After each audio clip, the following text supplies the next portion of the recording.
के लिए कोई चेक एंड बैलेंस नहीं है। सब कुछ है, इम्प्लीमेंटेशन नहीं है। इदारे बने हुए हैं बट वो इम्प्लीमेंट नहीं करते लॉज को, रूल्स को। कौन करे? वो पैसे खिला देते हैं और वो चल रहे होते हैं। अब देखें, सबसे ज़्यादा कराची में मैं कहूँगी कि डेंटिस्ट से ज़्यादा क्वैक्स हैं, और क्वैक्स ऐसे हाईली वो होते हैं। आप उनको मतलब कौन डेंटिस्ट कहेंगी?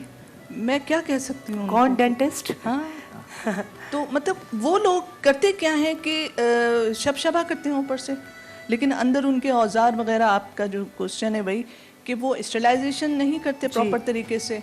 मटेरियल भी सब स्टैंडर्ड यूज़ करते हैं, और लोग बेचारे, उनको 50 रुपए की दवा मिल जाती है, डेंटिस्ट से मशवरा मिल जाता है, और औजार से काम भी हो जाता है उनका। दांत निकाल दिया और स्केलिंग कर दी, लेकिन फिर बाद में जो है जब हेपेटाइटिस होता है उनको, तो वो ये भी नहीं समझ पाते कि हुआ क्यों है। ये HIV की प्रॉब्लम्स हो रही हैं, हेपेटाइटिस की प्रॉब्लम हो रही है। हेपेटाइटिस सबसे ज़्यादा कॉमन है। हेपेटाइटिस सी जो है वो इससे फैलता है। तो कहने का मकसद ये है कि अब ये बहुत आपका अच्छा सवाल है कि एक आम लोगों को किस तरह पता चले और वो किस तरह से अपने आप को महफूज रखे ऐसे लोगों से, और उनकी पहचान कैसे करे।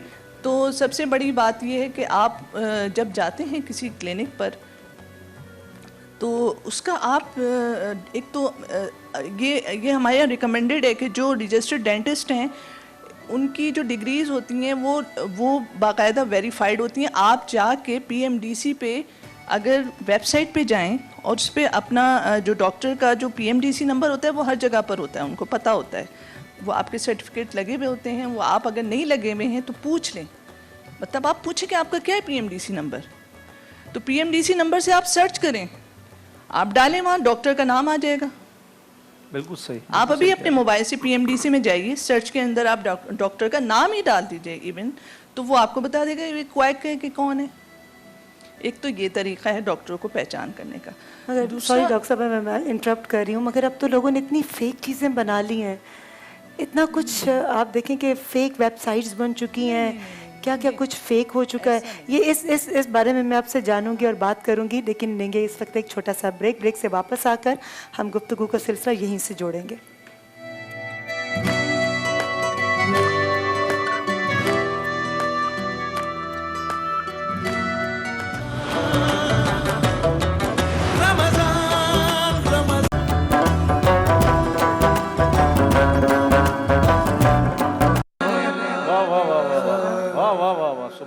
बंदा तो गुनहगार है, रहमान है मौला, बंदे पे करम करना तेरी शान है मौला, शान। बंदे पे करम करना तेरी शान है मौला, बंदा तो गुनहगार है, रहमान है मौला, रहमान है मौला, रहमान है मौला। वाह वाह वाह वाह। मायूस न हो, मायूस न हो, रहमत बारी को बता दे, अल्लाह के दरबार में सर अपना झुका दे। वाह वाह वाह। मायूस न हो, रहमत बारी को बता दे, अल्लाह के दरबार में सर अपना झुका दे। फिर देख तेरा, फिर देख तेरा कितना निगहबान है मौला, सुभान अल्लाह। बंदा तो गुनाहगार है, रहमान है मौला, रहमान है मौला, रहमान है मौला। होता है करम सब पे ये दाता का करम है। वाह वाह वाह वाह वाह बिछड़े हुए मिलते हैं जहाँ, ये वही दर्द है। वाह वाह। होता है करम सब पे ये दाता का करम है। बिछड़े हुए मिलते हैं जहाँ, ये वही दर्द है। मिल जाएगी, मिल जाएगी, मेरा ये ईमान है मौला। बंदा तो गुनहगार है, रहमान है मौला। बंदे पे करम करना, बंदे पे करम करना तेरी शान है मौला। बंदा तो गुनहगार है, रहमान है मौला। रहमान है मौला, रहमान है मौला, रहमान है मौला, रहमान है मौला।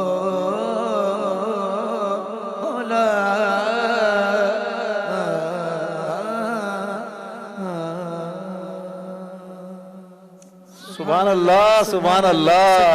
बहुत अच्छे बहुत ये अच्छे, बहुत खूबसूरत शुक्रिया। कलाम पढ़ने की सलामत सादत रहिए। हासिल कर रहे थे रफ़ाकत अली खान साहब, जो स्पेशली लाहौर से तशरीफ़ लाए हैं।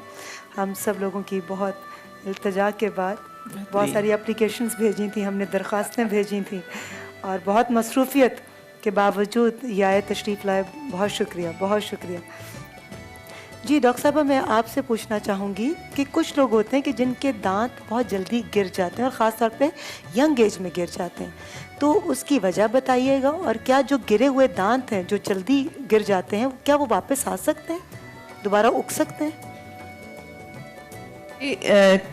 ये मसला जो है ये काफ़ी मेरी प्रैक्टिस में बहुत कॉमन है कि लोग जो यंगस्टर ज़्यादातर आते हैं उनके जो है वो दांतों का हिल रहे होते हैं या फिर वो मिसिंग होते हैं। तो उसका ये होता है कि फिर हम उनको एक्सरे करवाते हैं, फिर पता चलता है कि क्या है इसमें। बहरहाल जो ज़ाहिर है आम आदमी को बहुत परेशानी होने लगती है कि अगर यंगस्टर है कि भाई मेरा दांत इस उम्र में झड़ गया तो आगे कैसे होगा ये। तो कहने का मकसद ये है कि उसके बहुत सारे कॉजेज़ होते हैं, जैसे लोकल कॉज भी होते हैं, जर्नल कॉजेज़ भी होते हैं और डाइट के कॉज भी होते हैं। कि आजकल जो यंगस्टर हमारे जो ग़िज़ा खा रहे हैं उसके ऊपर भी बहुत बेस करता है कि वो रॉ डाइट जो होती है, फाइबर कंटेनिंग डाइट जो होती है वो कम खाते हैं और कार्बोहाइड्रेट कंटेनिंग ज़्यादा वो खाते हैं, मीठी चीज़ें और तली हुई चीज़ें। तो उससे ये होता है कि इनको प्रॉब्लम स्टार्ट होना शुरू हो जाता है। अब पहले तो ज़ाहिर है लोग काफ़ी रॉ चीज़ें खाते थे। अब जैसे मैं लोग आते हैं, बच्चे आते, तो छोटे छोटे बच्चे होते हैं, मैं उनको कहती हूँ कि तुम लोग सेब खाते हो? हाँ जी खाते हैं। काट के खाते हैं। काट के खाते हो, आगे से खाओ। आगे से जब तुम लोग खाओगे तो फिर तुम्हारे ये जो गम्स हैं ये एक जगह बना के फिर दांत जल्दी आएंगे तुम्हारे। तो अक्सर बच्चों के रिटेन, उसको हम कहते हैं अपनी लैंग्वेज में रिटेन डेसिडुअस टीथ, यानी कि मिल्क टीथ जो होते हैं, उनके दूध के जो दांत होते हैं वो रिटेन रह जाते हैं और वो उस वक़्त तक रिटेन रहते हैं कि जब वो अडल्ट हो जाते हैं, और वो उस वक़्त गिरते हैं और फिर वो घबरा के आते हैं जब कि ये क्या हमारे दांत गिर गए, तो पता चलता है कि ये दूध का दांत था। तो दूध के दांत इसीलिए रिटेन होके फिर बाद में गिरते हैं, अंदर उनका अपना दांत पड़ा रहता है। जब हम एक्सरे करवाते हैं तो वो उनके जो है परमानेंट टीथ वहाँ पे होता है, लेकिन क्या है कि वो गम्स उनका इतना ज़्यादा वो नहीं होता कि वो जगह बना के नीचे आए। उसकी वजह ये कि अब ज़ाहिर है जो डाइट हम खाते हैं उस पर कोला ड्रिंक्स वगैरह जो हैं और ये तली हुई चीज़ें, बर्गर्स वगैरह, ये सब ये बेसिकली न्यूट्रिशन आपकी नहीं कर रहे होते हैं। नहीं। हाँ, तो वो इस वजह से भी आजकल यंगस्टर में ये काफ़ी जर्नल प्रॉब्लम हो चुकी है, हालांकि ये पहले कम होती थी। जी जी बिल्कुल। मैं इसी बात को आगे की तरफ बढ़ाऊंगी और मैं पूछूंगी, एक तो ये बताइएगा कि जो दांत गिर जाते हैं तिब्बे नब्बी के नुस्खों की रोशनी में, क्या वो वापस आ सकते हैं? दूसरा, बहुत से लोग जो हैं वो पूछते हैं, उन्होंने मुझे भी मैसेजेस भेजे हैं कि हमारे दांतों की रंगत जो है वो पीली हो जाती है, पिलाहट की तरफ माइल हो जाती है, तो उसका कोई ऐसा नुस्खा? बिल्कुल बिल्कुल, मैं बताता हूँ। देखिए, मेरे मौला इमाम रिज़ा अलैहिस्सलाम के ज़माने की बात बता रहा हूँ। इमाम? जी हाँ, 8वें इमाम इमाम रिज़ा अलैहिस्सलाम के ज़माने की बात है कि उनके पास एक शख्स आया, कहने लगा मौला मेरे दांत गिर गए और मैं क्या करूँ। और वो किसी ने दुश्मनी में कोई गर्म चीज़ खिलाने के बाद बर्फ़ उसके मुंह में रख दी, उसके एक एक करके दांत गिर गए उसके। तो वो परेशान था, अब कैसे वापस उगाया जाए। तो वो मौला के पास हाजिर हुआ, उनकी खिदमत में उसने बड़ी दरख्वास्त की कि मौला मुझे कोई इसका हल बताएं।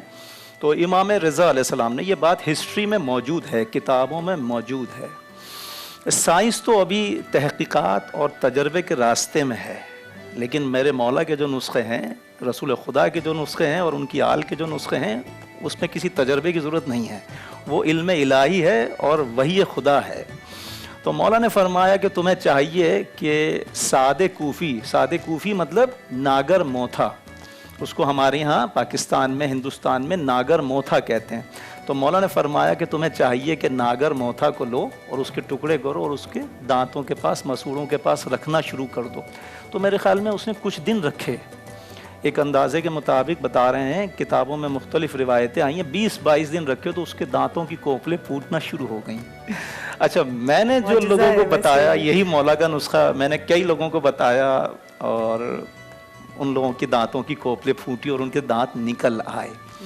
अच्छा, जो शुगर पेशेंट होते हैं उनके दांत क्यों गिरते हैं और शुगर पेशेंट के अलावा भी दांत जल्दी क्यों गिर जाते हैं? मौला ने फरमाया कि मीठी चीज़ खाने के बाद या गर्म चीज़ खाने के बाद कोई ठंडी चीज़ या बर्फ़ का पानी या बर्फ़ इस्तेमाल नहीं करें, उससे दांत गिरना शुरू हो जाएंगे। फ़ौरन नहीं गिरते कि आपने बर्फ़ का पानी या गरम खाना खाया, बर्फ़ का पानी फ़ौरन गिर गया, नहीं, आहिस्ता आहिस्ता गिर जाता है, कमज़ोर हो जाता है। तो उसके लिए मौला ने मना फरमाया कि ठंडी चीज़ें, मतलब गर्म और मीठी चीज़ों के बाद ठंडी चीज़ें इस्तेमाल नहीं करें आप, वरना नुकसान होगा। अच्छा, अब जो चमकाने वाली बात है, इसी इमाम ने, हमारे इमाम रिज़ा अलैहिस्सलाम ने फरमाया कि मंजन की तरह से उसको पीस लीजिए, जैसे मंजन को पाउडर बना के पीस लेते हैं। नागर मोथा आज भी पंसार की दुकान पे जाएं आप, अरवी की शक्ल का होता है, जैसे अरवी होती है ना वैसे होता है, ब्राउन कलर का होता है और गोल गोल उसकी शक्ल होती है अरवी की तरह से, कहीं से लंबा कहीं से गोल। तो मौला ने फरमाया कि नागर मोथा ले लीजिए, आज भी आप पंसार की दुकान पे जाइए, नागर मोथा लीजिए, 20 रुपये 30 रुपये, बहुत ज़्यादा 40 रुपये, वरना 10 रुपये का भी इतना सा मिल जाएगा, आपका काम चल जाएगा। तो नागर मोथा लीजिए, उसका पाउडर बना लीजिए, उसको हमाम दस्ते में रखिए, कूटिए, पाउडर बारीक सा बनाइए, उससे आप मंजन की तरह से उसको यूं करके साफ कीजिए दांत। आप देखेंगे एक हफ्ते के बाद, आप एक हफ्ते से पहले आप तो फोटो खींचिए, सेल्फी खींचिए अपने दांतों की, और एक हफ्ते के बाद दोबारा सेल्फी खींचिए, आपको सब फर्क साफ नजर आ जाएगा कि मैं सच कह रहा हूँ या झूठ कह रहा हूँ। नहीं, हमें यकीन है, क्या बात है कि आप जो कह रहे हैं बिल्कुल सच कह रहे हैं, क्योंकि आप ये तिब्बे नबवी के नुस्खों की रोशनी में गुफ्तगू कर रहे हैं, इसलिए पूरा यकीन है। मैं अपनी तरफ से कुछ नहीं कर रहा। अच्छा, कल भी जो मैंने शुगर पे एक बात की, मैं बिल्कुल आऊंगी आपकी अच्छा। तरफ। इस वक्त लेंगे एक छोटा सा ब्रेक से जब वापस आएंगे तो आपको मालूम है कि हम कहाँ जाएंगे। ऑफ कोर्स, आज का तड़का।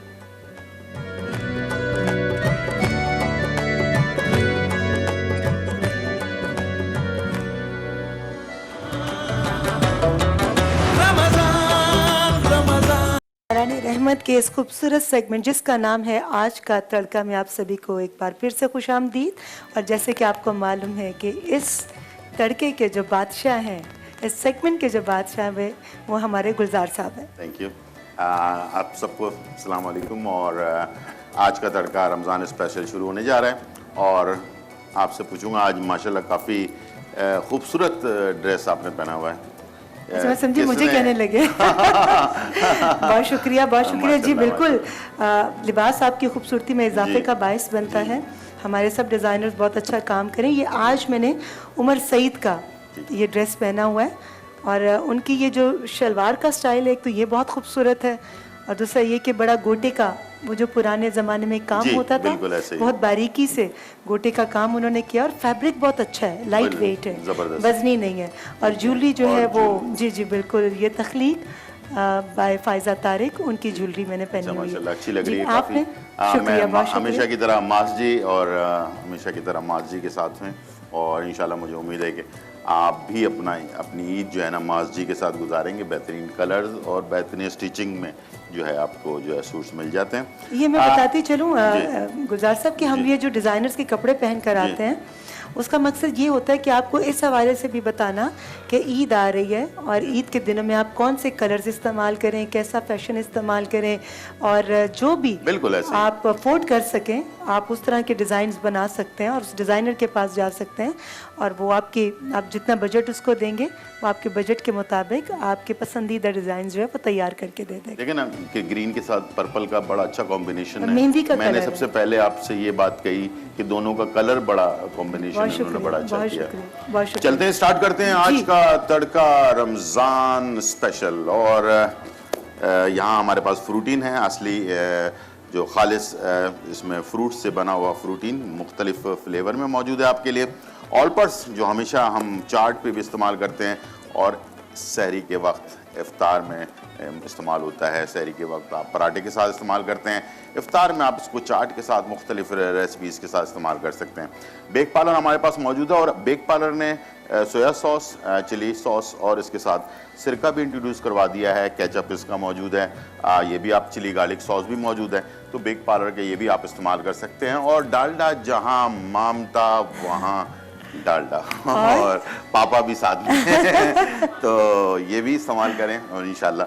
और गर्मी की शिद्दत हो और धूप की शिद्दत हो और इफ्तार का टाइम हो तो स्प्राइट इस्तेमाल करें। इसके साथ जामी शीरी, असली संदल और असली जड़ी बूटियों से बना हुआ कैंडल जो है वो हमारे लिए हमेशा हम सोचते हैं शायद कैंडल शुगर पेशेंट के लिए, उनके लिए तो होता ही है, लेकिन जो लोग अपना वज़न कम करना चाहते हैं, डाइट में रहना चाहते हैं और कम कैलोरीज लेना चाहते हैं, तो वो अपने जो मीठे खाने हैं जो अभी ईद पर बनने वाले हैं, जैसे कि शीर कोरमा है, खीर है, हलवे हैं, ये आप जो है इसमें भी बना सकते हैं और चाय और कॉफ़ी और इसके साथ मशरूबात में भी इस्तेमाल कर सकते हैं।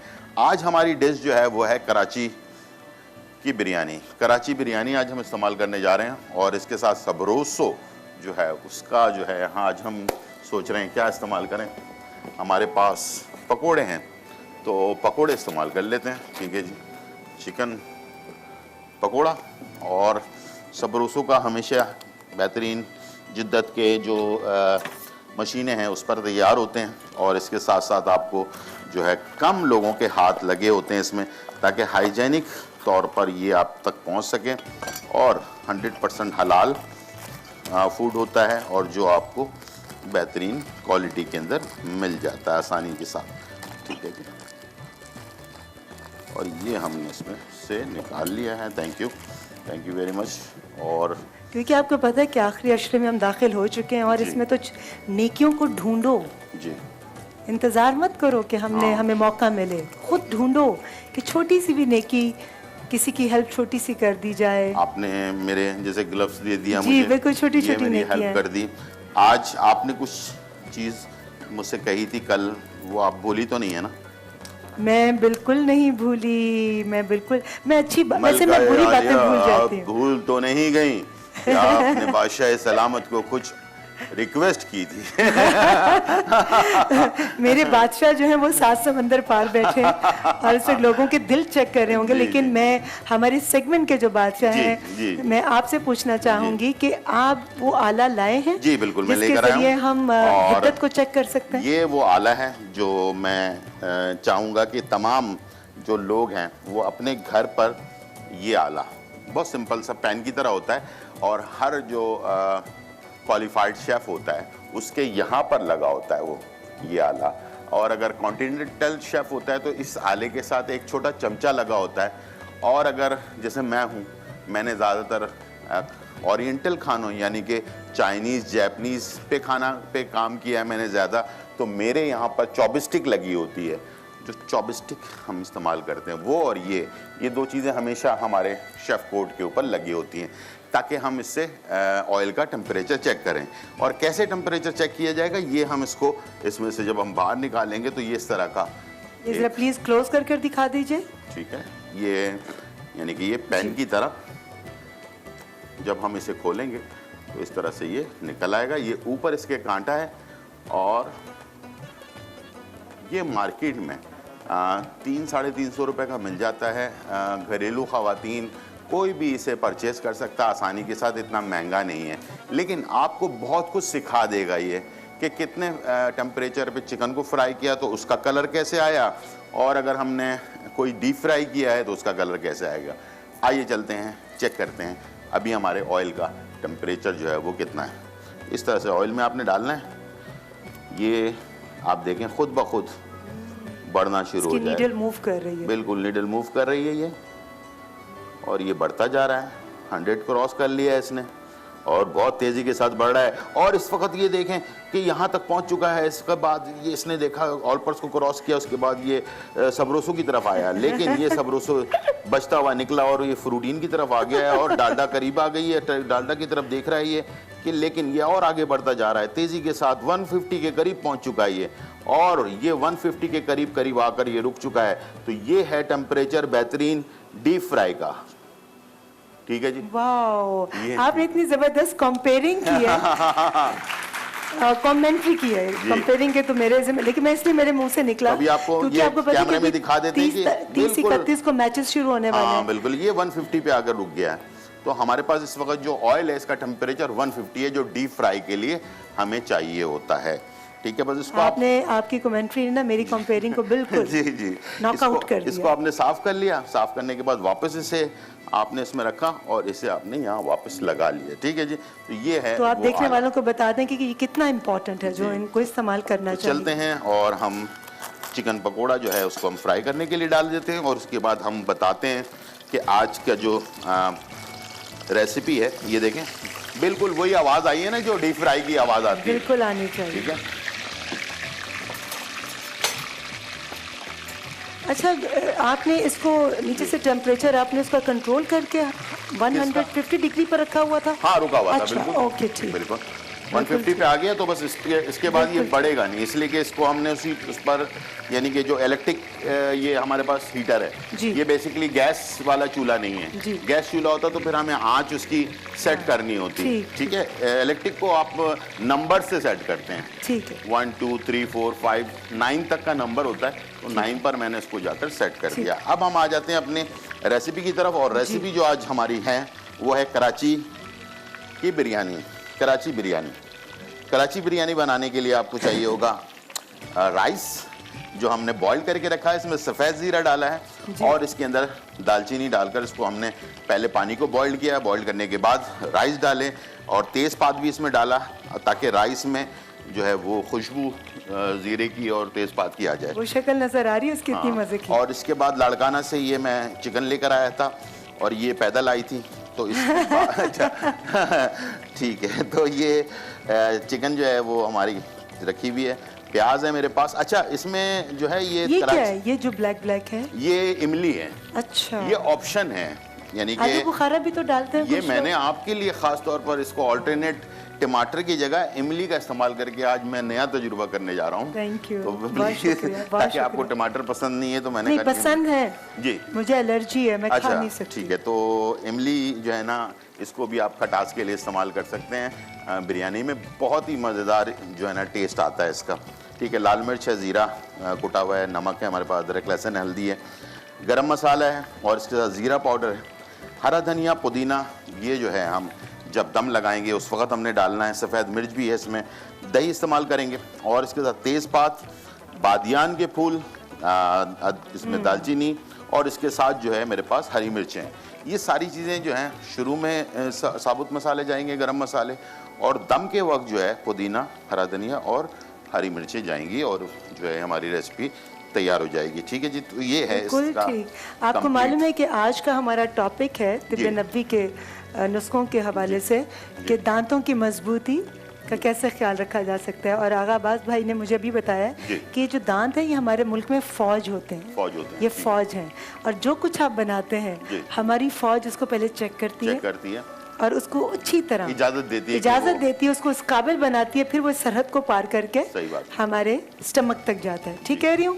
ये हमारी सरहद है। अच्छी तरह टुकड़े टुकड़े कर देती है ग़िज़ा के, और उसको उसका रस निकाल के उसको पीसने के पाश बाद पाश फिर कर- मैदे के हवाले करती है। पाश पाश कर। जी हाँ, पाश पाश। सही कह रही हूँ डॉक्टर साहबा? मैं दांतों की मजबूत, माइक में प्लीज, माइक आपका, मैं सही कह रही हूँ? बिल्कुल ठीक, बिल्कुल दांतों सही की कह रही मजबूती बहुत इंपॉर्टेंट हैं। है। बहुत ज़रूरी है, और जैसे कि आपने कहा कि जितने बच्चे खास तौर पे खाते हैं और माएँ उनको स्लाइसेस की सूरत में फ्रूट देती हैं, अगर बच्चे थोड़े बड़े हैं तो कोशिश करें कि वो सेब खुद खाएं। खुद खाएं, जैसे डॉक्टर मैरीन फातिमा साहिबा ने कहा और आगा अब्बास साहब ने कहा कि बच्चे खुद अपने दांतों से सेब तोड़ेंगे तो उससे उनके दांत भी मजबूत होंगे और उनके मसूड़े भी। जैसे मैं एक बात ये कहना चाहूँगा कि जैसे हमारा चेहरा खूबसूरत होता है, सबसे पहले आपकी निगाह जो है आपके चेहरे पे पड़ती है किसी की ना, इस तरह से दांत भी ऐसी चीज़ होती है जिसकी लोगों की निगाह आपकी दांतों पर पड़ती है। बिल्कुल। तो वो खूबसूरत होंगे तो फिर चेहरा भी ये खूबसूरत तो हमारी लगेगा। हिफाजत करते हैं जी। हिफाजत करते हैं और बिल्कुल। फौज है ये हमारी। जी, बहुत सारी बीमारियों से भी बचाते हैं, और ख़ास तौर पर रात को अगर ब्रश करके सोया जाए तो बहुत सारी बीमारियों से इंसान बच सकता है। बेशक, तो ये जो कुछ मैंने सीखा है बाहर रहकर, तो वो मैं ज़रूर बताना चाहूँगा लोगों को कि रात में अक्सर हमारे यहाँ का कॉन्सेप्ट ये है पाकिस्तान में कि हम सिर्फ सुबह ब्रश करते हैं, रात में नहीं करते हैं। लेकिन रात में अगर सोना चाहिए, इसलिए कि आप सो रहे होते ठीक हैं कह तो रही उस हैं, वक्त बिल्कुल आपके सही। ये बिल्कुल। बहुत अच्छा आपने पॉइंट बताया है बिल्कुल। कि रात में बहुत ज़रूरी है। रात में बहुत ज़रूरी है, ताकि आपको जो घंटे हैं, 6 घंटे हैं, 8 घंटे, 10 घंटे, जितने देर आप सोते हैं, तो उसमें आपके दांत साफ रहेंगे तो बहुत सारी बीमारियों से इंसान बच सकता जी। है। और खास तौर पे कराची की बिरयानी, जी। कराची बिरयानी है ना? कराची बिरयानी। कराची बिरयानी। हाँ, इस कराची बिरयानी या कराची की बिरयानी? नहीं, इसका नाम कराची बिरयानी है। अच्छा, कराची बिरयानी बिल्कुल है। ऐसे इसको ही। खाने के बाद भी दांत बिल्कुल बिल्कुल। दांत सलामत रहेंगे। दांत सलामत है, क्योंकि जायका इतना अच्छा है कि दिल कभी नहीं करता। एक और गलती है, उसका भी पॉइंट आउट करूंगा। अच्छा, सुबह उठकर मुंह हाथ धोया, ब्रश किया, उसके बाद नाश्ता कर लिया। खुदारा, नाश्ते के बाद ब्रश किया जाता है, नाश्ते से पहले ब्रश नहीं किया जाता। ये भी एक गलत कॉन्सेप्ट ये है। बड़ी इंपॉर्टेंट बात की आपने। जी डॉक्टर साहब, मैं आपसे पूछना बहुत चाहूंगी। अच्छी बात की गुलजार साहब ने।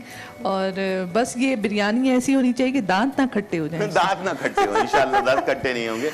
अब्बास भाई, आप क्या मैं ये कहते हैं? कहूँगा कि लोगों को दांतों के साथ अपने मुंह से आने वाली स्मेल का भी ख्याल रखना चाहिए। बिल्कुल। जो बैड स्मेल आती है उसमें आपको खुद को तो अजियत नहीं मिल रही, लेकिन दूसरों को बेइंतहा अजियत मिल रही होती सही है। बात है, तो बिल्कुल। आप किसी और को अजियत ना दें। ना दें, सही बात है, बिल्कुल बिल्कुल जी बिल्कुल जबरदस्त। ठीक। और देखिए, मुंह की बात कर रहे इसी हैं, बातों मुंह की बातों में खुशबू की हमारी बात कर रहे हैं। रेसिपी मैं देखूंगी तैयार हो आखिरी चुकी है। अशरा है, जी। बातों की खुशबू का सिलसिला भी चलते रहना चाहिए। जी हाँ, बिल्कुल। आप किसी को कुछ नहीं दे सकते तो कोई अच्छी सी बात कह दें, उसकी अगर आप तारीफ नहीं कर सकते तो उसको बुरा भी मत कहिए। बस ये छोटी छोटी बातें। क्यों गुलजार साहब, सही कह बिल्कुल रही हूं ऐसा मैं? ही है। इंसान को कुछ इंसान कर नहीं सकता तो उसके लिए अच्छा, जो है ना, और ये भी दूसरे बता की- दें कि अगर जी। किसी का खाना पकाने को दिल ना चाह रहा हो तो वो क्या करे? वो क्या करे, वो जो है ना फूड पैंडा को ऑर्डर करें, और खाना पकाने का दिल नहीं चाह रहा, फूड पैंडा पे ऑर्डर करें। बेहतरीन रेस्टोरेंट से 70% का डिस्काउंट हासिल कर सकते हैं, और फ्री डिलीवरी भी बहुत सारे रेस्टोरेंट्स आपको दे रहे हैं। तो बेहतरीन खानों का ऑर्डर करें। और इसके अलावा जब पकाने का दिल नहीं चाह रहा तो फिर आपके पास सबरोसो भी है ऑप्शन में, जो रेडी टू कुक है, यानी कि तकरीबन हाफ डन होता है। उसको निकालें और बस मज़ेदार चीज़ तैयार करें, अपने मेहमानों के सामने रखें और इन्जॉय करें। तरीके बहुत सारे हैं, बस इंसान को थोड़ी सी मेहनत अकल लगाने की जरूरत है। ठीक है जी। हर चीज के लिए मेहनत जी। थोड़ी सी चाहे हो, मगर जी। मेहनत जरूर करनी चाहिए। बस हम और स्टार्ट मैंने करने तो जा- ये देखा है रीमा कि इस रमज़ान में फूड पैंडा जो है बहुत ज़्यादा लोग इस्तेमाल कर रहे हैं, उससे बहुत लोग इस फैसिलिटी से फ़ायदा उठा रहे हैं। मैंने अपने महल्ले के अंदर भी देखा लोगों को फ़ोन करते हुए और मंगाते हुए। इसका ये मतलब बहुत कि वो अच्छी चीज़ शौहर है। बहुत अच्छे हैं जो कह रहे हैं कि आज बेगम को रेस्ट दे दिया जाए। जी हाँ, ये अरे ज़रूरी आज है। आप ना बनाइए इफ्तार में कुछ, हम बाहर से खा लेंगे। ज़रूरी है ये ऐसा करना बहुत ज़रूरी है और करना चाहिए। मैं तो मशवरा दूंगा लोगों को। आप क्या कहते हैं रफाकत भाई? जी, किस सिलसिले में? मैं इसी सिलसिले अपनी में। सोच में ये भी सही है। ये हर वक्त मुझे इनकी- एक वो बातों कहीं की- राब्ते में रहते हैं ये मुसलसल। जी जी, मुझे बल्कि उस खुशबू के हवाले से इन्होंने जो बात की थी तो मुझे शेर याद आ गया जी। कि रंग बातें करें और बातों से खुशबू आए। हाँ। वाह वाह रंग वाह, बातें वाह, करें वाह, और बातों से बेहतरीन। खुशबू आए, माशाल्लाह। दर्द फूलों की तरह महके कर तू आए। वाह वाह। क्या बात ये है, वाह, अच्छी वाह, बात वाह, है। वाह, वाह, वाह, आदमी बहुत को अपना अच्छा। ख्याल रखना चाहिए ऑलवेज, और जितना वो अपने आप को ठीक रखेगा दूसरा उतना ही उसको एंजॉय करेंगे। एंजॉय करें। Thank you. आंखों सही को कहा, अच्छा, बिल्कुल खुद को सही। अच्छा लगेगा अच्छा तो दूसरों को भी अच्छा लगेगा। आप खुद खुश मिजाज होते हैं तो लोग तरसते हैं कि आपको देखकर, आपकी बातें सुनकर लोगों को अच्छा लगता है। नहीं, खुद को कि ये साफ कितनी सुथरा- अच्छी गुफ्तगू करता है, ये कितना अच्छा दिखता है, ये कितना अच्छा मुस्कुराता है। ये भी हम आपसे सीखते हैं, आप जैसे लोगों से, नहीं, मैं जिन्होंने तो खुद अपने एक आप को स्टूडेंट हूँ। माशाल्लाह एक मिसाल बनाया कि देखें, बनना सवरना भी है जो अल्लाह मियाँ खूबसूरती है और खूबसूरती को पसंद फरमाते हैं। तो जो लोग बनते सवरते हैं वो बहुत बड़ी ब्लेसिंग है। लोग उनको देख के फिर इंस्पिरेशन लेते हैं। तो मैं इस चीज़ को मानता हूँ। God बहुत bless you. शुक्रिया, बहुत शुक्रिया। Thank बस you. खूबसूरत बातों का सिलसिला जारी रहना जी, चाहिए। अच्छा, जी गुलजार मैंने ये साहब। प्याज इसमें डाल दी है, तकरीबन 2 दरमियानी प्याज लिए हमने और इसे हमने ब्राउन करना है। और ब्राउन करने के लिए हमेशा 1 चुटकी नमक इस्तेमाल करें। तो उससे क्या होगा कि आपकी प्याज यकसा ब्राउन होगी। और इसको शुरू में ढकना लगाकर छोड़ दें ताकि प्याज जो है ना सॉफ्ट हो जाए। जल्दी अगर आपने फ़ौरन ही प्याज को ब्राउन करना है, उसके बाद फिर बाकी चीज़ें ऐड करेंगे। तो ये अभी फर्स्ट स्टेप जो है वो क्लियर हो चुका है। अब देखते हैं कब तक बिरयानी हमारी तैयार होती है। बिल्कुल ठीक है, बिल्कुल ठीक है जी। बहुत शुक्रिया गुलजार बहुत साहब, आप शुक्रिया जी। कीजिए ताकि मैं बिल्कुल। इस वक्त का फ़ायदा उठाते हुए नरीन फातिमा साहिबा हमारे साथ हैं, हमारी सीनियर डेंटिस्ट हैं। इसके साथ आगा अब्बास साहब हैं और अब तो रफ़ाक़त साहब आ गए हैं। चारों तरफ से खूबसूरत बातों का इंफॉर्मेटिव जो है वो सिलसिला जारी है। डॉक्टर साहबा, मैं आपसे पूछना चाहूँगी, बच्चे जो ख़ास तौर पर बहुत मीठा खाते हैं और मीठे खाने के क्या नुकसानात हैं ये तो सबको मालूम है, लेकिन थोड़ा सा दांतों के हवाले से आप बता दीजिए कि जो माएँ कहती हैं बच्चा रो रहा है, अच्छा हाँ इसको चॉकलेट दे दो, एक आध चॉकलेट तो इट्स फाइन, बट कॉन्स्टेंटली उसको मुसलसल Quantity- चॉकलेट, जी, क्वांटिटी जी। कंट्रोल नहीं है। जी जी जी हाँ, बच्चे जो छोटे जैसे होते हैं ना 10 इयर्स या अंडर 15 इयर्स, उनमें वैसे भी थोड़ा सा टेंडेंसी होती है कि वो मीठा बहुत ज़्यादा शौक से खाते हैं। और पेरेंट्स ग्रोइंग एज होती है शायद इस वजह से। वक्त के साथ, मतलब जाहिर है वो बच्चे होते हैं, उनको बहुत एक्टिविटी मीठा करनी शौक से होती है, खाती तो वो हैं। मीठी चीज़ खाने से उनकी थोड़ी सी एक्टिविटी भी वो हाइपर हो जाते हैं। हाइपर हो जाते हैं। तो लेकिन यही बात है कि पेरेंट्स को थोड़ा कंट्रोल करना चाहिए, क्योंकि मीठी चीज़ की क्वांटिटी जो होती है वो भी मैटर करती है, क्वालिटी भी मैटर करती है। बहुत तो अब जैसे जो छोटे बच्चे होते हैं ना, जो 1.5 साल 2 साल 3 साल के, उनमें ज़्यादातर ये होता है कि वो रात को जैसे मदर्स उनको फीडर देती हैं, या वो दिन में मीठे शरबत वगैरह मदर्स जो होती हैं उनको फीडर में डाल के देती हैं, उससे उनके जो दांत होते हैं वो ब्लैक होना शुरू हो जाते हैं। उसको हम लोग अपनी लैंग्वेज में कहते हैं नर्सिंग बॉटल कैरीज। उसमें ये होता है कि वो जो मीठी शुगर होती है वो उनके दांतों को, क्योंकि वो तो बेबी टीथ होते हैं, उसमें इतना कैल्शियम कंटेंट नहीं होता है, तो वो गलना शुरू हो जाते हैं। शुगर की वजह से एसिड बनता है, तो वो दांत को गला देता है और काले नज़र आने लगते हैं। और पेरेंट्स बड़े परेशान हो जाते हैं कि ये कैसे होगा। अब बच्चे इतने नॉन कोऑपरेटिव होते हैं उस एज में कि वो डेंटिस्ट की तो शक्ल देख के और उसकी मशीनें देख के वैसे ही पैरानॉइड हो जाते हैं, तो उनका ट्रीटमेंट बहुत मुश्किल हो जाता है। तो ये कंट्रोल थोड़ा रखें उसमें, ताकि ये कि आना ना पड़े डेंटिस्ट के पास एक तो, और आना पड़े तो फिर डेंटिस्ट को जो है आप छोड़ दें, फिर उसके ऊपर मसला ये होता है ना कि रोना शुरू कर देते हैं बच्चे और पेरेंट्स नरीन कहते हैं हम फातिमा क्या साहिबा ने करें। कितनी अच्छी बात की है कि आप अपने बच्चों का ख़ास ख्याल रखें। ख़ासतौर पे जब वो चॉकलेट खाते हैं तो आप देखें कि वो कितनी क्वांटिटी में मीठा खा रहे हैं, चॉकलेट्स खा रहे हैं। इस पर माओ को ख़ास ध्यान देना चाहिए और माएँ- बच्चों के मैं साथ sorry। साथ खुद अपनी सेहत का भी। जी मैं आऊँगी आपकी तरफ, लेंगे एक छोटा सा ब्रेक। ब्रेक से वापस आकर हम अपनी बातों का सिलसिला यहीं से शुरू करेंगे।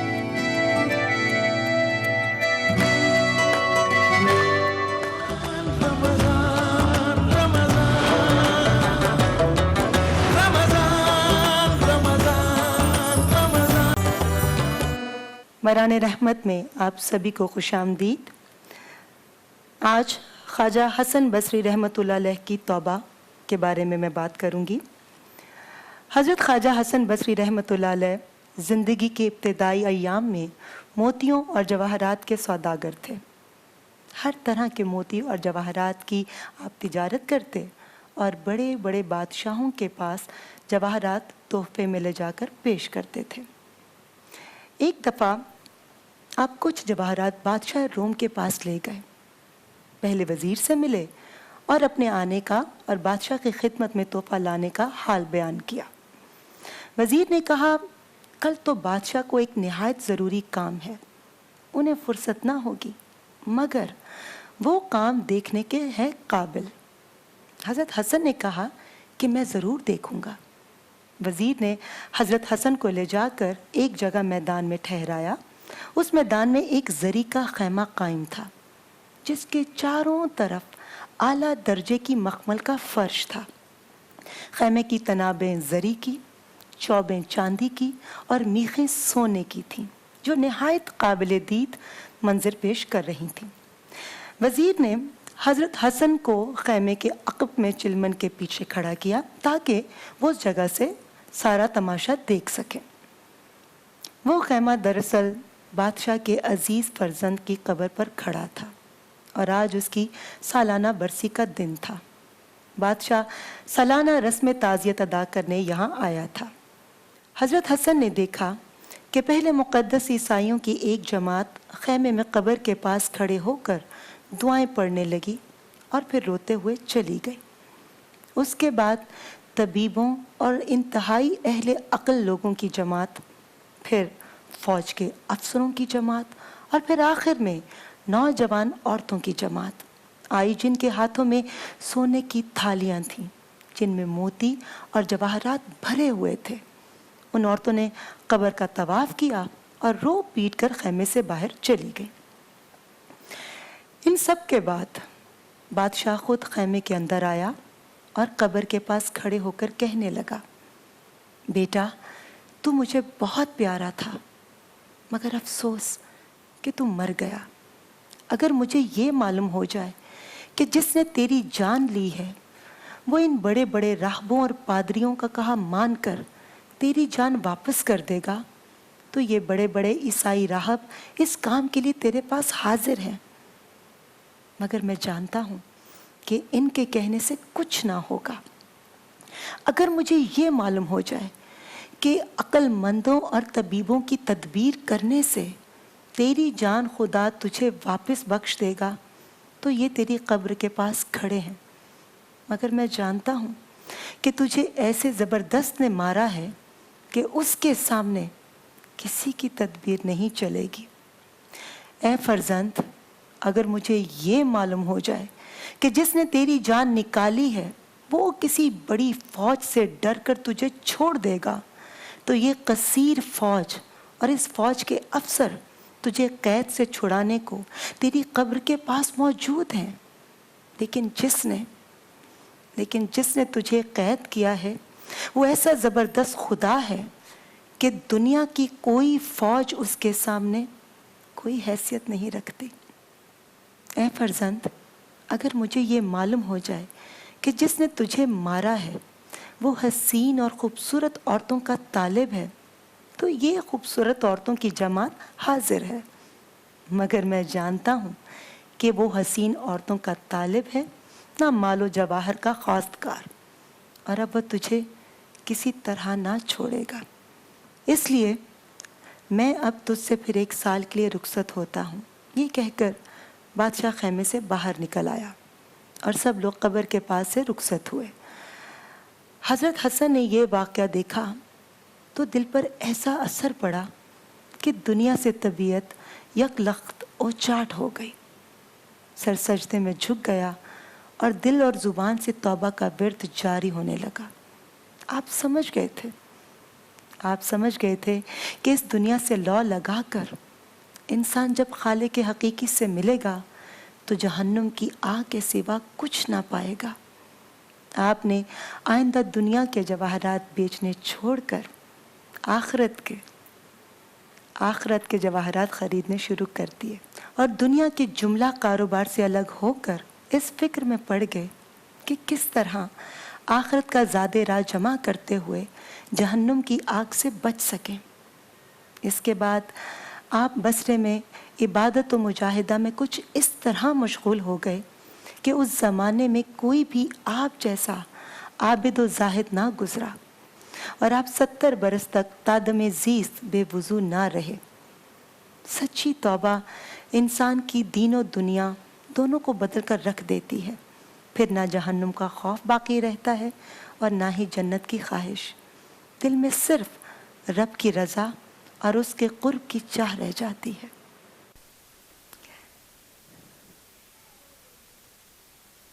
इसके साथ ही हमारी आज की ये ट्रांसमिशन यहीं पर ख़त्म होती है। आज न्यूज़ के तमाम देखने वालों से हम इजाज़त चाहेंगे और आज एंटरटेनमेंट पर आपसे दोबारा 8 बजे मुलाकात होगी। डॉक्टर मरीन फातिमा साहब आपका बहुत शुक्रिया, बहुत खूबसूरत गुफ्तगू की आपने। आगाबाज साहब आपका भी बहुत शुक्रिया, आपके नुस्खों का क्या कहना, क्योंकि तिब्ब नबी की रोशनी में है। और रफ़ाकत अली ख़ान साहब दुआया कलमात डेफिनेटली आप ही अदा करेंगे। मैं आखिर में हमेशा एक अच्छी बात कहने की कोशिश करती हूँ कि जो पढ़ती हूँ कोशिश करती हूँ कि मैं शेयर करूँ। इंसान ने एक कोयल से कहा, काश तो काली ना होती तो कितना अच्छा होता। फिर समंदर से कहा, काश तो खारा ना होता तो कितना अच्छा होता। फिर गुलाब से कहा, काश तेरे साथ कांटे ना होते तो कितना अच्छा होता। तीनों ने एक साथ मिलकर इंसान से कहा, काश काश तुझ में दूसरों के अंदर ऐब ढूंढने का हुनर ना होता तो कितना अच्छा होता। वाह वाह वाह वाह, क्या बात है, क्या बात है। बहुत शुक्रिया जी। रफ़ाकत साहब दुआया कलाम पेश करूँगा। बिस्मिल्लाह। और मैं ये कलाम मैं जब भी पढ़ता हूँ मुझे एक हस्ती याद आती है इस शहर की, अमजद साबरी साहब, बेशक अल्लाह उनको गरी की रहमत करे।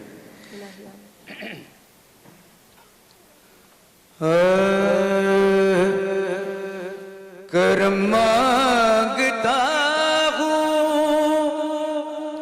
अता मांगता हूँ, वाह वाह, सुभान अल्लाह। इलाही मैं तुझसे दुआ मांगता हूँ, करम मांगता हूँ, अता मांगता हूँ, इलाही मैं तुझसे दुआ मांगता हूँ, करम मांगता हूँ, वाह वाह वाह।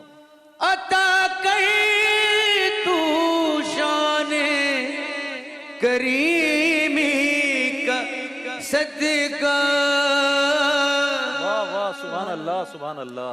अता कर तू शाने करीमी का सदका, दिला दे इलाही रहीमी का सदका, न मांगूंगा तुझसे तो मांगूंगा किसी से, तेरा हूँ मैं तुझसे दुआ मांगता हूँ, करम मांगता हूँ, अता मांगता हूँ, इलाही मैं तुझसे दुआ मांगता हूँ, करम मांगता हूँ। क्या बात है, वाह वाह वाह वाह। जो मुफलिस है उनको तू दौलत अता कर, सुभान अल्लाह। जो बीमार है उनको सेहत अता कर, मरीजों की खातिर शफा मांगता हूँ, माशाल्लाह। मरीजों की खातिर शिफा मांगता हूँ, इलाही मैं तुझसे